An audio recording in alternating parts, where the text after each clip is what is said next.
ശബരിമല തീർത്ഥാടനം ഈ വർഷവും പതിവ് പോലെ അത്യന്തം ഗുരുതരമായ സാഹചര്യങ്ങളിലൂടെയാണ് കടന്നുപോകുന്നത്. ലക്ഷക്കണക്കിന് അയ്യപ്പന്മാര് ഈ കഴിഞ്ഞ ഒരു 1-2 ദിവസം കൊണ്ട് തന്നെ കഷ്ടപ്പെടുന്ന ദുരിതത്തിൽ കൊണ്ട് ദർശനം നടത്തേണ്ടി വരുന്ന, അതിൽ തന്നെ വലിയ ബഹുഭൂരിപക്ഷം അയ്യപ്പന്മാർക്കും ദർശനം കിട്ടാതെ മടങ്ങേണ്ടി വന്ന ഗുരുതരമായ സാഹചര്യമാണ് ഇപ്പം നിലവിലുള്ളത്.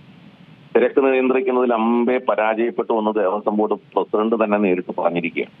മുന്നൊരുക്കങ്ങൾ ഒരുക്കുന്നതിൽ പരാജയം സംഭവിച്ചു എന്ന് ദേവസ്വം ബോർഡ് പ്രസിഡന്റ് പറഞ്ഞിരിക്കുന്നു. സ്വാഭാവികമായിട്ടും ഇതിന്റെ ഉത്തരവാദി മറ്റാരുമല്ല, ദേവസ്വം മന്ത്രിയാണ്. പുതിയൊരു ദേവസ്വം ബോർഡാണ് അവിടെ ചാർജ് എടുക്കുന്നത് എന്ന് എല്ലാവർക്കും അറിയാം. അപ്പൊ പുതിയ ദേവസ്വം ബോർഡ് ചാർജ് എടുക്കുന്നത് തന്നെ ഈ വൃശ്ചികം ഒന്നിനോടനുബന്ധിച്ചാണ് എന്നിരിക്കെ പുതിയ ദേവസ്വം ബോർഡിന് അവിടെ മുന്നൊരുക്കങ്ങൾ ഒരുക്കുന്നതിനോ അവിടുത്തെ സൗകര്യങ്ങൾ ഒരുക്കുന്നതിനോ സാധ്യമല്ല എന്ന് എല്ലാവർക്കും അറിയാം. അപ്പൊ അത് പരിഹരിക്കേണ്ടത് ആരായിരുന്നു? ദേവസ്വം മന്ത്രിയാണ്. ദേവസ്വം മന്ത്രി എന്തിനാണ് ദേവസ്വം മന്ത്രി എന്നുള്ള പേരിൽ അവിടെ ഇരിക്കുന്നത്? എന്ത് കാഴ്ച കാണാനാണ് അദ്ദേഹം ദേവസ്വം മന്ത്രിയുടെ പട്ടും വളയിട്ട് ഈ തലപ്പാവും അണിഞ്ഞ് അവിടെ ഇരിക്കുന്നത്?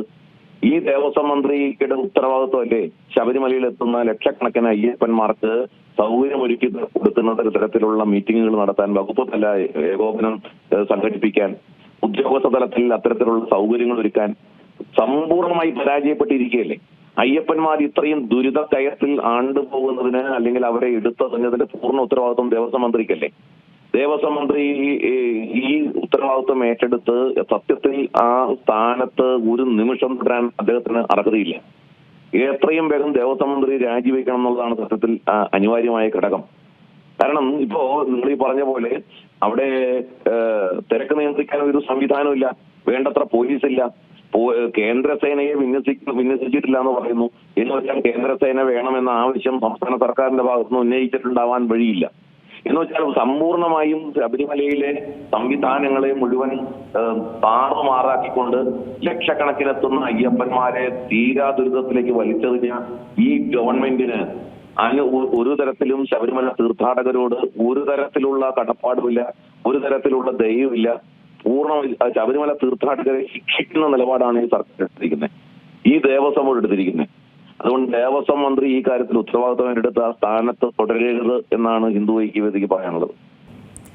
അതെ, തീർച്ചയായും ഈ ഒരു വളരെ കഷ്ടപ്പെട്ടൊക്കെ എത്തുന്ന കുറേ ഭക്തന്മാരൊക്കെ ഉണ്ട്. അപ്പോൾ ഈ കഷ്ടപ്പെട്ടൊക്കെ എത്തുന്ന ഈ ഒരു ഭക്തന്മാർക്ക് അവിടെയുള്ള അയ്യപ്പനെ ഒരു ദർശനത്തിനായി ഒരു അവസരം ഉണ്ടാക്കി കൊടുക്കുക എന്ന് പറയുന്നതൊക്കെ ഈ ഒരു ദേവസ്വം ബോർഡിൻ്റെ ഭാഗത്തു നിന്നും ചെയ്യേണ്ട ഒരു കാര്യം തന്നെയായിരുന്നു. ഇന്ന് തന്നെ ആയാലും ഇപ്പോൾ ഇപ്പോൾ പ്രസിഡന്റിൻ്റെ ഒരു സ്ഥാനമാറ്റമൊക്കെ ഉണ്ടായതോടെ വലിയ രീതിയിലുള്ള ഒരു പ്രശ്നങ്ങൾ തന്നെയാണ് ഇപ്പോൾ സന്നിധാനത്തൊക്കെ തന്നെ അനുഭവപ്പെടുന്നത്.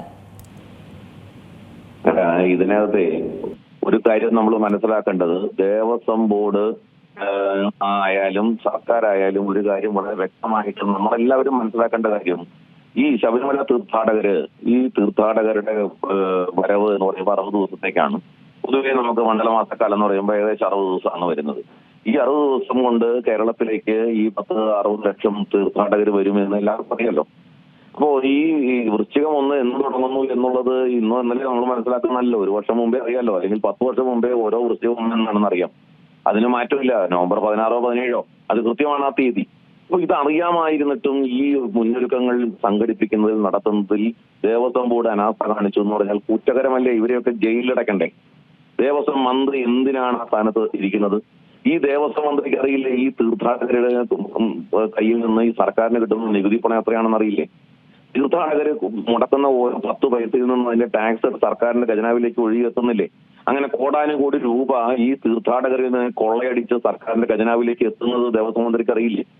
അങ്ങ് എന്നിട്ടും ഒരു നയ പൈസയുടെ ദയോ അല്ലെങ്കിൽ ഒരു തരത്തിലുള്ള സൗകര്യം ഒരുക്കാനോ ഒരു മനസാക്ഷിയും ഇല്ലാത്ത മരവിച്ച മനസ്സ്, മനുഷ്യത്വരഹിതമായി അയ്യപ്പന്മാരോട് പെരുമാറുന്ന ഒരു സാഹചര്യം ഈ തരത്തിലുള്ള സർക്കാരിന്റെ ഭാഗത്തുനിന്ന് ഉണ്ടായി എന്ന് പറഞ്ഞാൽ ഇവർ ചെയ്തത് ഒരു ക്രിമിനൽ കുറ്റമാണ്.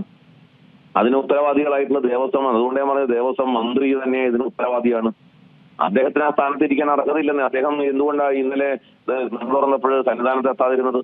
സാധാരണഗതിയിൽ എല്ലാ ദേവസ്വം മന്ത്രിമാരും വൃശ്ചികം 1 നട തുറക്കുമ്പോൾ സന്നിധാനത്ത് വരുമല്ലോ. എന്ന് വെച്ചാൽ അവിടെ സന്നിധാനത്ത് വരുമ്പോൾ അയ്യപ്പനെ തൊഴണം. അയ്യപ്പനെ തൊഴാതിരുന്നാൽ അത് ഇപ്പോഴത്തെ സാഹചര്യത്തിൽ ഈ ശബരിമല തീർത്ഥാടനം നടക്കുന്ന സമയത്ത് തന്നെയാണ് പഞ്ചായത്ത് ഇലക്ഷൻ നടക്കുന്നത്. അയ്യപ്പന്മാരെ ഇതെല്ലാം മനസ്സിലാക്കും. ഈ മന്ത്രിക്ക് ഈശ്വരവിശ്വാസമില്ല, ഈ മന്ത്രി ക്ഷേത്ര വിശ്വാസി ഇല്ലാത്ത ഒരാളാണ്, അയാളാണ് ദേവസ്വം മന്ത്രി എന്നുള്ള യാഥാർത്ഥ്യം ജനങ്ങൾ മനസ്സിലാക്കും. അപ്പൊ അത് ജനങ്ങളുടെ മുമ്പിൽ മറച്ചു പിടിക്കാൻ വേണ്ടിയാണ് വൃശ്ചികം 1 എല്ലാ വർഷവും സാധാരണഗതിയിൽ എല്ലാ ദേവസ്വം മന്ത്രിമാരും വരും. നടയ്ക്ക് മുമ്പിൽ അങ്ങനെ പ്രതിമ പോലെയെങ്കിലും വന്ന് നിൽക്കാറുണ്ട്, തൊഴിലില്ലെങ്കിലും. പക്ഷെ അതിനുപോലും ഈ ദേവസ്വം മന്ത്രി ഉണ്ടായില്ല.